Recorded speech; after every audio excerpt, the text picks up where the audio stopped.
আসসালামু আলাইকুম hello lovely ভিউজার্স দেশের ভাই সবাইকে ওয়েলকাম টু আত্মর কুকিং স্টুডিও। আজকে খুবই মজাদার একটা রেসিপি নিয়ে এসেলাম, চাইনিজ একটা রেসিপি যেটা হচ্ছে বারবিকিউ চিকেন উইংস।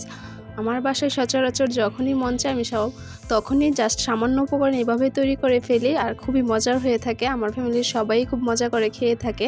সো আজকে এটা আপনাদের মাঝে আমি শেয়ার করে ফেললাম। আপনারাও এখন থেকে আমার টিপস ফলো করে রেসিপিটা ট্রাই করে দেখবেন। সচরাচর খেয়ে সবসময় খুবই ভালো লাগবে আর মেহমান আসলে তো কোনো কথাই নেই। আর উইংস এমন একটা খাবার রেস্টুরেন্টে গেলেও কিন্তু মন মতো খাওয়া যায় না। সো বাসায় এখন কমফোর্টেবল জোনে তৈরি করে নিতে পারবেন এই মজাদার উইংসটা। তার জন্য আমি এক জায়গায় উইংসের গোশত নিয়ে নিয়েছি, এটা আমি সুপার শপ থেকে কিনে নিয়েছি। আপনারা চাইলে মুরগি এনেও উইংসটা তৈরি করতে পারেন। সো এই জায়গায় আমি উইংস নিয়েছি প্রায় হাফ কেজির মতো। উইংসটার মধ্যে আমি আদা রসুন বাটা দিয়ে 1 চামচ আদা রসুন বাটা দিয়ে কিছুক্ষণের জন্য ম্যারিনেট করে রেখে দিচ্ছি। এই জায়গায় যদি আপনাদের আদা রসুন বাটা না থাকে কিন্তু আদা রসুন গুঁড়াটা থাকে তাহলে সেক্ষেত্রে এই জায়গায় না যে আমি এখন যে মিক্সচারটা তৈরি করছি এই জায়গায়ও দিতে পারেন। সো আমি প্রেফার করি যে আদা রসুন বাটাটা উইংসটা দিয়ে ম্যারিনেট করে রাখা ভালো, এতে করে উইংসের ভিতরে মশলাটাও ঝাঁঝালো হয়ে থাকে আর খেতেও ভালো লাগে। সো আমি হাফ কাপের মতো দিয়েছি ময়দা আর 1/3 কাপ দিয়েছি কর্নফ্লাওয়ার। আপনাদের কাছে যদি কর্নফ্লাওয়ার না থাকে সেক্ষেত্রে আপনারা চালের গুঁড়াটা দিতে পারেন। চালের গুঁড়া দিলে সেটা আরও বেশি কুরকুরে হয় আর ক্রিস্পি হয়। দিয়ে দিচ্ছি হাফ চামচের মতো মরিচের গুঁড়া। এটা আপনাদের ঝাল অনুযায়ী যতটুকু ঝাল খাবেন কম বা বেশি এটা আপনারা প্রেফার করবেন। আর দিয়ে দিচ্ছি 1 চামচের মতো জিরা গুঁড়া, ভাজা জিরা গুঁড়া আর 1 চামচের মতো কালো গোলমরিচ গুঁড়া আর পর্যাপ্ত পরিমাণ নুন। আমি নুন প্রায় 1 চামচের মতো দিয়েছি। এটা আপনাদের পরিমাণ অনুযায়ী। আমার প্রায় উইংস হয়েছে 12টি হাফ কেজির মতো, তাই হাফ কেজির জন্য আমার যতটুকু ডো প্রয়োজন ঠিক ততটুকু করে নিয়েছি। আর সো এখন আমি কিছুক্ষণ 5 থেকে 10 মিনিট ম্যারিনেট করার পর এগুলো আমি দিয়ে দিচ্ছি। খুবই ইজি ওয়েতে আজকে নিয়ে এসেলাম এই উইংস বারবিকিউ চিকেন উইংসটা। আপনারা কিন্তু চাইলে বাসাতে যে কোনো সময় তৈরি করে নিতে পারবেন, খুবই অল্প সময়ে মাত্র 10 থেকে 20 মিনিটের মধ্যে তৈরি হয়ে যাবে। সো আমি সবগুলো একবারে কোট করে নিচ্ছি আর খুব ভালোভাবে কোট করে নিতে হবে যাতে করে কোনো দিকে জানি কোনো রকমের যে ইটা আছে সবগুলো যেন আবরণ ভরে থাকে। সো এটা বলার তো কিছু না, এটা দেখার বিষয়, আপনি এটা দেখে নেবেন। আর আত্মর কুকিং স্টোর মানেই হচ্ছে অল্প উপকরণে মজার রেসিপি আপনাদের মাঝে শেয়ার করা। সো আমি সবসময় ট্রাই করি যাতে করে আপনারা তৈরি করতে পারেন ইজি ওয়েতে, সেইভাবেই আমি রেসিপিগুলো শেয়ার করি।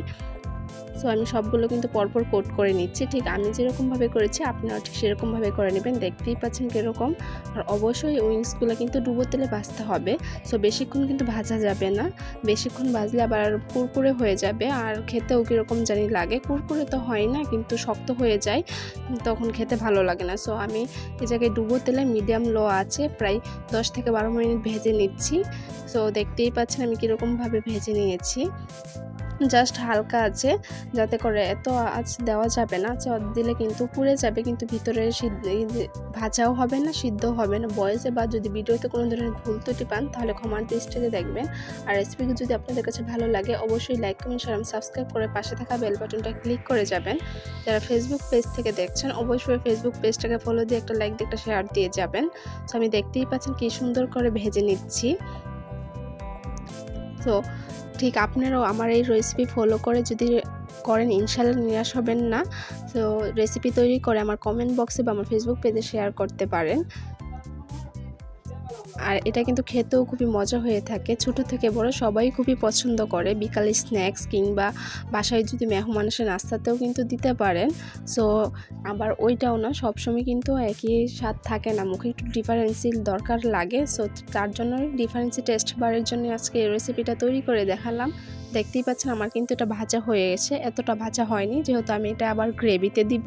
সো এই জায়গায় আমি দিয়ে নিচ্ছি 2 চামচের মতো বাটারটা দিয়ে মেল্টেড করে নিচ্ছে। অবশ্যই এই জায়গায় বাটারটা ইউজ করবেন, কারণ বাটারটা দিলে এটা খেতে খুবই মজার হয়ে থাকে। আর যদি আপনাদের কাছে বাটার না খাতে সেক্ষেত্রে কুকিং অয়েল বা ঘি দিতে পারেন, কিন্তু আমি প্রেফার করি যেহেতু খাবেনই মজা করে খাওয়াটাই ভালো। সো আমি এই জায়গায় বাটার দিয়েছি 2 চামচের মতো। বাট যদি না থাকে সেক্ষেত্রে সেটা করতে পারেন, সমস্যা নেই, কারণ নিজেই তো খাবো, তো সমস্যা কি, তাই না? সো এই বাটারটা দিলে একজ্যাক্ট রেস্টুরেন্ট স্টাইলে হয়ে থাকে। সো আমি বাটারটা মেল্টেড করে নিচ্ছি। অবশ্যই চুলার আঁচ মিডিয়াম টু লোই থাকবে। এখন আমি দিয়ে দিচ্ছি হাফ কাপের মতো বারবিকিউ সস। এটা আমার নিজে বানানো বারবিকিউ সস। যদি আপনারা রেসিপি চান তাহলে কমেন্টে জানাবেন, ইনশাআল্লাহ আমি দেওয়ার ট্রাই করবো। আর দিয়ে দিচ্ছি চিলি সস। আর এই পর্যায়ে আমি দিয়ে দিচ্ছি আইসিং সুগার। আপনারা যদি আইসিং সুগারটা না থাকে তাহলে চিনি গুঁড়া করে ব্লেন্ডার দিয়ে গুঁড়া করেও দিয়ে দিতে পারেন। আমি 2 চামচের মতো দিয়েছি। আর যদি এটাও না থাকে তাহলে সেক্ষেত্রে আপনারা হানি দিতে পারেন, কিন্তু আমার বাসায় কেউই হানিটা পছন্দ করে না, যার কারণে আমি দেই না। সো আমি সবসময় এরকমভাবেই তৈরি করে থাকি। আর এরকমভাবে তৈরি করলেও খেতেও খুবই মজার হয়ে থাকে। সো যারা নাকি ঝাল খেতে পছন্দ করে না তাদের জন্য তো মাস্ট বি ট্রাই এই রেসিপিটা। সো আমি এখন অবশ্যই চুলার আঁচটা মিডিয়াম টু লোয়ে করে রেখেছি, কারণ একটু গ্রেভিটা একটু ঘন হয়ে আসলে আমি সবগুলো দিয়ে দিচ্ছি পরপর, দেখতেই পাচ্ছেন। এখন দিয়ে সবগুলো গ্রেভির সাথে মিশিয়ে ফেলবো। জাস্ট 5 থেকে 7টা উপকরণ ঘরে থাকলে কিন্তু এই রেসিপিটা তৈরি হয়ে যায়। আর এই চিলি সসটা দেওয়ার কারণে কিন্তু আরও বেশি টেস্ট লাগে। চিলি সস বারবিকিউ সস দুইটাই আমার বাসায় বানানো সস। তো আপনারা যদি চান তাহলে কমেন্টে জানান যে রেসিপি লাগবে কিনা, ইনশাআল্লাহ আমি দেওয়ার ট্রাই করব। সো আর ভিডিওতে বা কোনো ধরনের ভুল ত্রুটি পেলে ক্ষমার দৃষ্টিতে দেখবেন, কারণ ইনশাআল্লাহ আমি আস্তে আস্তে সব কিছু কাটিয়ে নেব যদি আপনারা আমার পাশে থাকেন, কারণ মানুষ মাত্রই ভুল। সো সবার মাঝেই ভুল ত্রুটি থাকবেই। সো কিছু কিছু ভুল তো দেখেও না দেখার মতোই হয়ে থাকে, কারণ সব ভুল তো আর কাটানো যায় না। সো দেখতেই পাচ্ছেন গ্রেভি দিয়ে খুব ভালোভাবে মাখিয়ে নিচ্ছি। আর খেতেও কিন্তু খুবই চমৎকার হয়েছে। কি বলবো, আমার বাসায় সবাই তো ফিদা হয়ে যায় এই রেসিপিটা তৈরি করলে। আশা করছি আপনাদের বাসায় সবাইও প্রায় একই অবস্থা হয়ে যাবে। সো দেখতেই পাচ্ছেন কালারটা কত সুন্দর আসছে, একদম পারফেক্ট একটা কালার আসছে, রেস্টুরেন্টেও হার মানাবে। সো আমি যা বলছি সেই টিপস ট্রিক্স ফলো করে আপনারাও তৈরি করে ফেলুন। এখন আমি দিয়ে দিচ্ছি তিল, সাদা তিলটা।